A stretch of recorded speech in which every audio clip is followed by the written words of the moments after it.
So welcome back sa ating YouTube channel mga katropa. Nandito tayo ngayon dito sa Babuyang Walang Amoy. So magbabuyan tour lang tayo ngayong araw na to guys. At doon sa mga katropa natin na gustong pumasok sa negosyo ng pagbabuyan.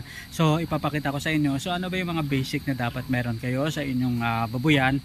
At dapat mayroon yung babuyan ninyo para at least maging maganda ang inyong pagninegosyo ng piggery business, lalong lalo na sa mga katropa natin na mga backyard hog racer, mga OFW na gustong pumasok sa negosyo na to. Ano-ano ba yung dapat magkaroon kayo at dapat ninyong malaman. So tara guys, pag-usapan natin yan dito lang sa Kabady Mo Ko YouTube channel.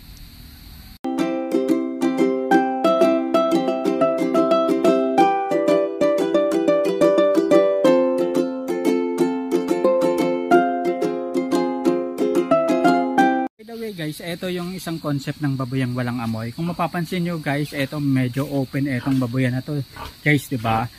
Yung ibang mga babuyan sementado talaga lahat, pero ito mix ng concrete at mix ng mga kawayan. Ito simpleng design lang to guys ng babuyang walang amoy concept.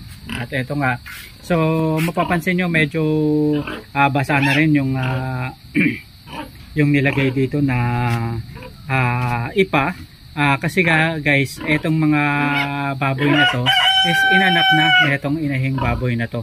So kasama pa rin yung mga baboy na nandun sa kabila. At eto, papalitan etong ipa na to guys kapag na-ibenta na yung mga alagang baboy. So etong isang baboy na to hiniwalay kasi balak na rin gawing inahin, gagawing dumalaga para dalawa na sila. Etong mami pig niya na magbibigay ng mga anak dito sa baboyan na to. So napakaganda talagang eto, kapag ganito gutom na naman. So eto na guys, dito naman guys yung sa kabila, nasa wallowing pool etong isang baboy na to, at eto naman yung ibang mga alagang baboy. So mga elemento na dapat meron ng inyong baboyang walang amoy. So mas maganda guys, mas makakabuti na kung wala kayong masyadong budget, kahit ganito simple, maaari kayong gumamit ng kawayan at kukulamber. At magiging makakatulong itong ganitong concept ng babuyan para at least yung mga alagang baboy hindi masyadong stress, lalong lalo na kung mainit kayo sa inyong lugar. Makakatulong rin sa kanila yung may tubig, yung wallowing pool, at pwede nyong palitan na regularly kapag medyo marumi na. At maaari nyo yung palitan every time na naglilinis kayo.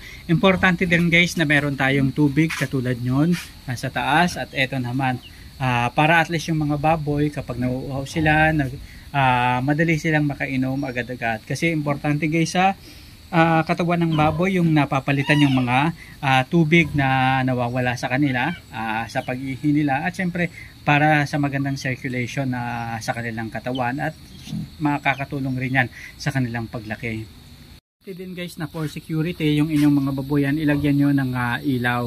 Makakabuti rin at makakatulong na kung maaari lagyan nyo ng mga internet, CCTV camera ang inyong babuyan, lalong lalo na kung hindi naman kayo parating nandoon. Ang ginagamit nga pala dito guys sa baboyang walang amoy na to na panlinis ng mga alagang baboy ay ito. So mabibili nyo to guys murang mura sa mga Shopee o Lazada. Usually yung mga ganito pwede magkahalaga ng 3,000 pesos, minsan yung iba nagsisale pa mas mura pa. Depende na sa inyo kung anong gusto nyo, kung anong klaseng panlinis yung gusto niyo. Pero ito guys, napakadali at madaling maglinis ng mga alagang baboy.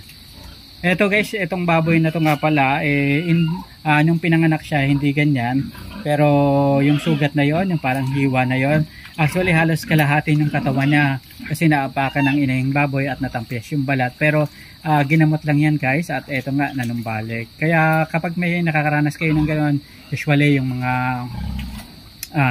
piggery, mga backyard hog backyard babuyan, kapag naapakan ng mga inahin yung inyong mga piglet, so itry nyong i-revive, lagyan nyo ng Bicomex yung mga sugat nila para at least madaling gumaling, madaling maghilog.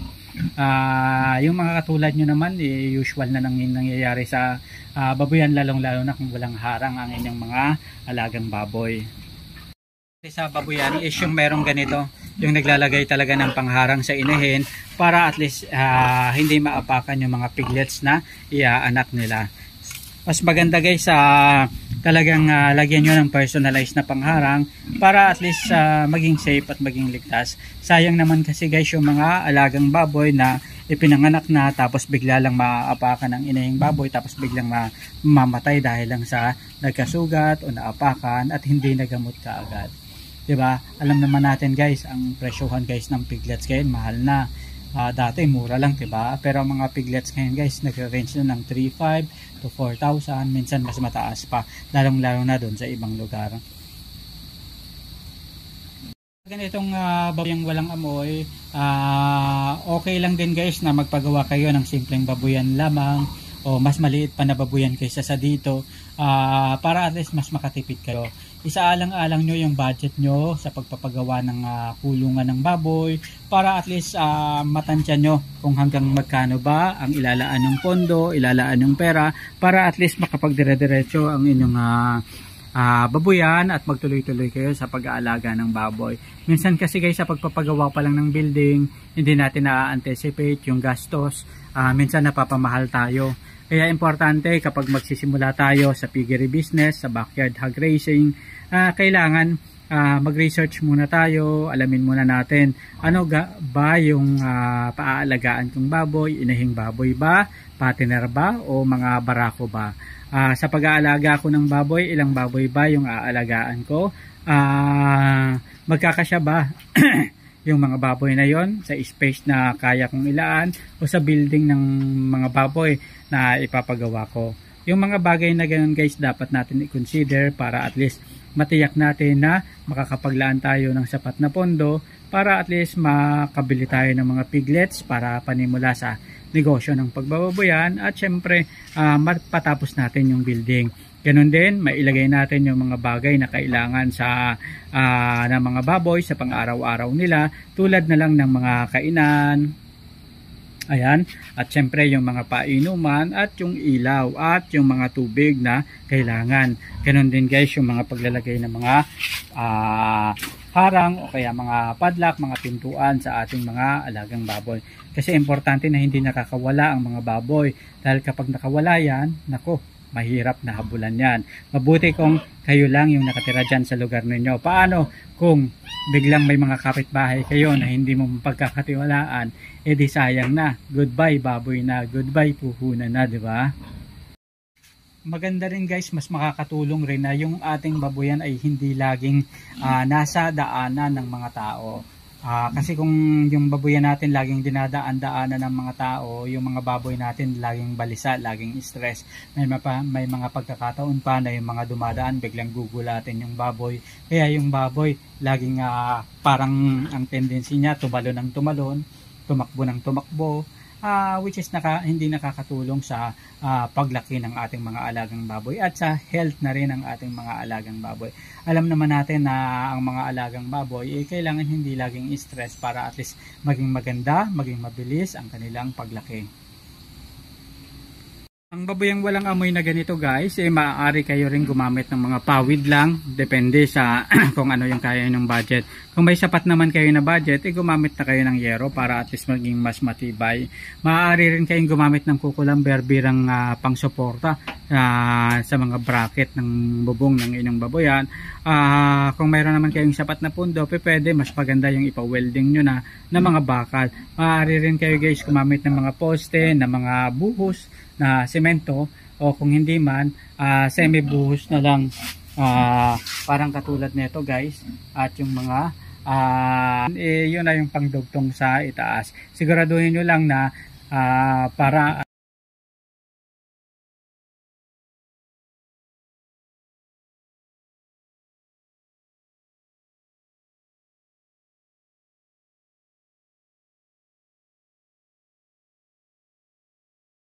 maraming salamat sa pagsama sa ating ngayong araw na to. Isa na namang kwentuhan dito pa rin sa Kabady Mo Ako YouTube channel. Sama-sama tayong matuto, magnegosyo at umasenso mga katropa. Hanggang sa muli, maraming salamat at paalam.